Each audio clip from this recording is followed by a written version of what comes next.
Hello my friends, my name is Rich and welcome to Greatest Rock and Metal. On Greatest Rock and Metal I talk about what are for me the greatest albums, bands, gigs of all time, based on listening to thousands of albums and going to hundreds of gigs over many years.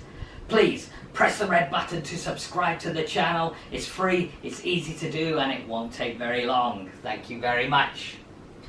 Today we celebrate 30 years, the 30th anniversary, yet another anniversary.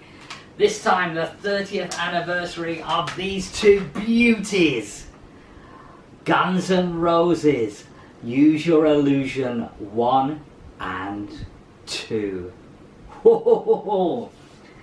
17th of September 1991. I remember it now. Outside the record store, 9 o'clock in the morning, waiting to buy them. So excited I was. I've been a Guns N' Roses fan right from the early days. I've been reading about them in Kerrang! Magazine in the UK, and I heard their Live Like a Suicide EP in early 1987, and that got me into the band. And again, when they released their debut album, Appetite for Destruction, in 1987, I was there on release day, waiting to get a hold of my copy. The buzz, even for a debut, the buzz in the UK that Kerrang! Had created for this band was huge. And not long after the release of that, they came to the UK and played a mini tour, which was a bit of a chaotic mini tour. These were the days when Guns N' Roses were early starts in their career, already trying to keep themselves together because of the influence and drink and drugs. And I was at Rock City in Nottingham on the Appetite tour to see them play that year in '87. But we'll talk more about Appetite and that gig another time because it's really worth talking about. So that was me into Guns N' Roses. The band themselves were formed only a couple of years earlier in Los Angeles in 1985, and they very, very quickly rose to prominence. They were really a band that people wanted to see. So they were quickly snapped up by the major label Geffen Records, and by 1987 Appetite for Destruction was released. Today, one of the biggest selling albums of all time, not just in rock and metal, but in history. Incredible album. And that success only exacerbated their drug and alcohol problems. And 1998, they released a 4-track EP, GNR Lives. Well, actually, it was became an 8-track EP because they tagged on the Suicide EP with it. So you got 4 new acoustic-based tracks, which brought along with it an element of controversy. And by 1990, the first casualty in the Guns N' Roses band, drummer Steven Adler, was sacked during the recording sessions for the Illusion albums, or one of many recording sessions for the Use Your Illusion albums, and he was replaced by Matt Sorum, who'd had a short period of time with the band, The Cult, the UK band The Cult. Also in 1990, Dizzy Reed, a longtime friend of Axl's, joined as keyboardist for the band, and he's still there today, all those years later. And then came 1991, the release of the massive Use Your Illusion albums and a 2.5-year tour that put even more pressure on the band. It was a hugely successful tour, went all over the world, but it was a hell of a long tour. And 91, they had no time to create new material, so they made a covers album, The Spaghetti Incident, and that was released in 93, sorry, I don't know what I just said then, but anyway, 1993 they released the Spaghetti Incident, and then 1996 it started to fall apart even more. Slash quit, closely followed by Duff the following year, and the classic lineup was gone. I should have mentioned that Izzy Stradlin Also quit the band at the early part of the Use Your Illusion tour in '91. So now it was just Axl on his own, and he continued the band with a revolving lineup. Has only produced one studio album in that time, 2008's Chinese Democracy, and then came the big news in 2016 that no one could believe they were hearing. Guns N' Roses were back with an original lineup, kind of. It was actually really just Slash and Duff that rejoined the band. Steven Adler tried to rejoin, but was only allowed to play a couple of songs at a couple of gigs, I think it was, and has not been able to make his way back into the band. Izzy Stradlin thought about it, but declined because he said that the financial agreement wasn't very fair, so he didn't want to be part of it. So in 2016, they launched the Not In This Lifetime tour, which is still going on today. There's only been one new song, and even that has only come recently, Absurd, which is a re-record of a song that was actually part of the Chinese Democracy sessions. And the verdict on the new song is kind of like 50-50. It's very much a punk song, so those who are into Guns N' Roses, the real band Guns N' Roses, will know that punk is a very big influence on the band. Those who are just into hit single Guns N' Roses will be running a mile at the song Absurd, that's for sure. I think it's okay, but a strange song to come back with after all of these years, and of course we're waiting to find out if there's going to be a new album. So that's where we're at today, but let's go all the way back 30 years to 1991 and the Use Your Illusion albums. Before we talk about that, let's take a look at Rock T-Shirts by the Sea.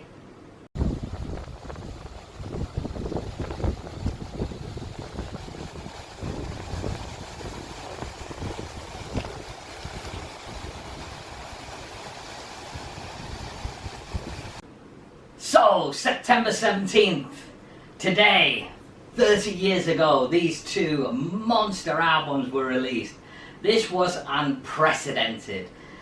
Not only was it a double album, it was a double album. No one has ever released a double studio album on the same day, and I don't think it's ever happened since either.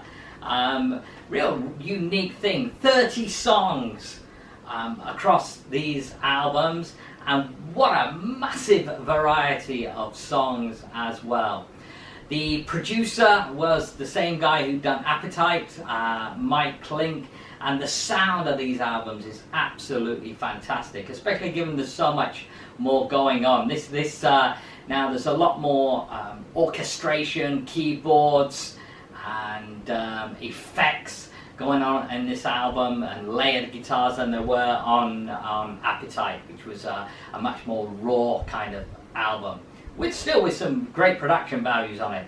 But here now we've got two absolute monsterly produced albums. One of the reasons why they took a little while to produce, although nowhere near the time it took to produce Chinese Democracy. But anyway, more about this one. Many people have said that it would have just made an amazing double album, just by taking the best from both of volumes 1 and 2. I disagree. Maybe at the time, okay, but now when we see how little has been produced by Guns N' Roses, I suspect if we hadn't got these two doubles, we'd have never have seen the other tracks seeing the light of day. And I say that because the same thing happened with Chinese Democracy. We know that there was probably 3 albums worth of material that Guns N' Roses produced in the Chinese Democracy sessions, and here we are all those years later since that album, and still nothing else has surfaced since. So I'm really glad that we got so much material at one time. And to be honest, I don't find that there's weak tracks on here. I pretty much enjoy every single one of them, apart from maybe My World, which is a bit of a weird one at the end of volume 2. But anyway,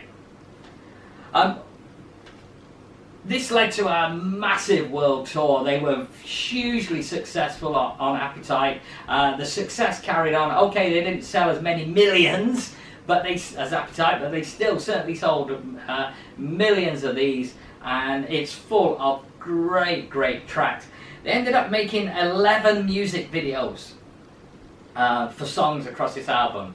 The most famous 3 being part of a trilogy for Don't Cry, November Rain and Estranged. But some of the music videos they made for these, some of the tracks on here, are absolutely incredible, really are. As are a lot of the music, or as is a lot of the music contained on these 2 albums.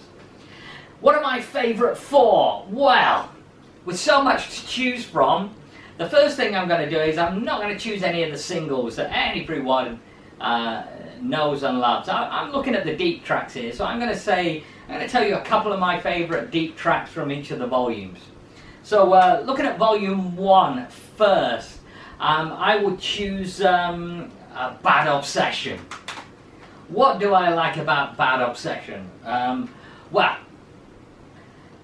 it starts off with a harmonica and a cowboy and a cowbell, slide guitar. What is not to like already when you've got that kind of introduction? And then within just a few seconds, Axl's in there with his lyrics. I call my mother, she's just a cunt now. What? He's calling his mother a cunt already? Incredible! The lyrics across these 2 albums from Axl are absolutely awesome. Really love them. And no better place than the lyrics on Bad Obsession. Hilarious.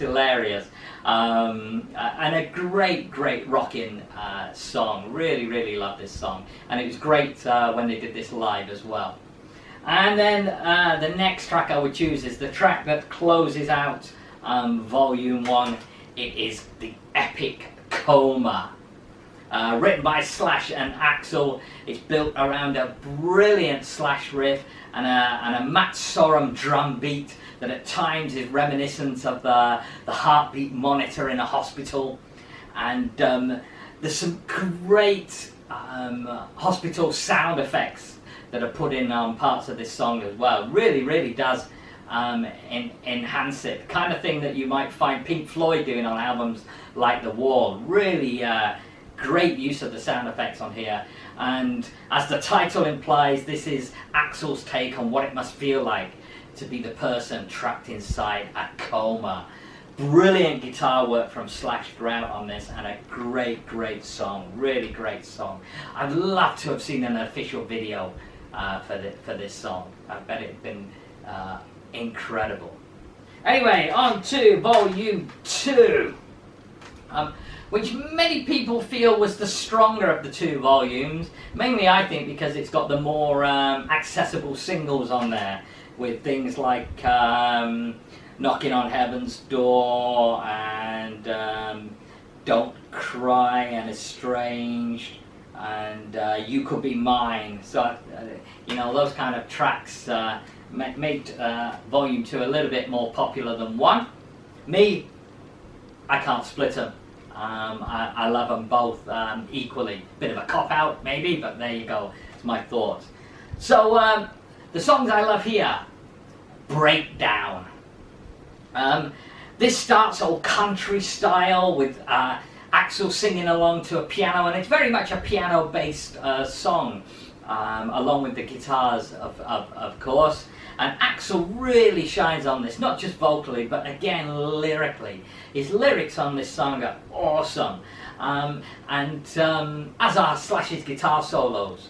One of the clever things that Axl does here, he takes a part of a film that was called Vanishing Point, a 1970s film, Vanishing Point, and he uses some of the lyrics there towards the end of the song. Really is a brilliant song. For me, one of Guns N' Roses' best ever songs, and it's a shame that they rarely play that track live. And then the next track I would choose would be a Locomotive. Again, it musically sounds like a train. On Coma, we had the music sounding a bit like the sound of being in hospital on a heart monitor. Here we got the sound of being on a train with Sorum's drums and Slash's guitar, really making you feel like you're on a locomotive. And all the band really shine on this song musically. And Axl, he uses a variety of vocal styles across the song, really enhance it. And the track seems to be a little bit about Axl's perfectionist nature. If you read into the lyrics a bit, he's maybe talking about the time that it's taking to conclude the recording of the albums, and how he just wants people to back up when he gets the perfection that he wants. So, there you have it. For me, they are perfection. They are truly great albums, both of them. And I can listen to them front to back, no problem, without skipping anything. Fantastic. And I have done again today in celebration of the 30th anniversary. Now, the tour. Like I mentioned earlier, this was an epic tour, and I got to see them a few times on this tour. The first of which was very early on the tour. In fact, so early that the albums hadn't even been released. It was a summer bank holiday in England, 31st of August 1991 at the iconic Wembley Stadium. And they had support from Skid Row and 9 Inch Nails, who had just kicked off their career. Price of the ticket, £18.50. 18, not 80, 18 English pounds. Wow. What a gig. What a gig. There you can see the back of the shirt there. And this is really one that really sticks in my mind. I had an amazing time at this gig. They actually came back to Wembley on the tour as well, and that was another truly amazing gig. We can talk about that one another time. Like I say, this came right at the beginning of the tour. It turned out that this was Izzy Stradlin's last full gig with the band.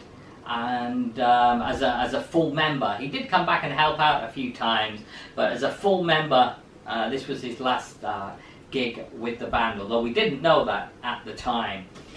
So like I say, it was a summer bank holiday. There was 70, 80,000 people in there. It's a beautifully hot sunny day, public holiday weekend, so everyone was truly up for some rock. And on come 9 Inch Nails. Now, nobody, including myself, really knew much about 9 Inch Nails at this time. And to be honest, no one was really that interested. I tried to get into them, but we were heavily distracted by the girls in the crowd on this nice summer's day, constantly being egged on to get their tits out and constantly doing it. And in fact, when the bands weren't playing, the cameramen would be going around the audience and encouraging the girls to flash them, and of course they did. You had guys mooning as well, you had human pyramids going up, you had of course the obligatory chucking plastic bottles, plastic cups of beer at each other, or piss or whatever else was in them. It was a real party atmosphere in there. Only enhanced when Skid Row came on. They were awesome that day, absolutely awesome that day. Check out one of my previous Skid Row videos to find out my thoughts on that.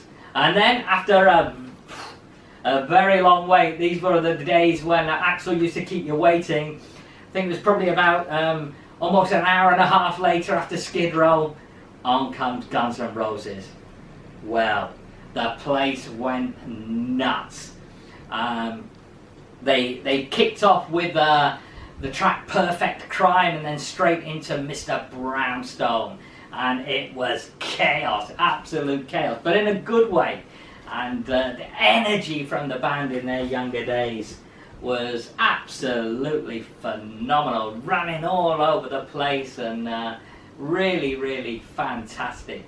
It was an 18 song set list, just over 2 hours, and apart from a few tracks like 14 Years, Dust and Bones, Bad Obsession, and My Michelle, it was pretty much what you call a greatest hits set today. But bear in mind, many of these tracks that were played, and quite a few played from Use Your Illusion, we had no idea what these were.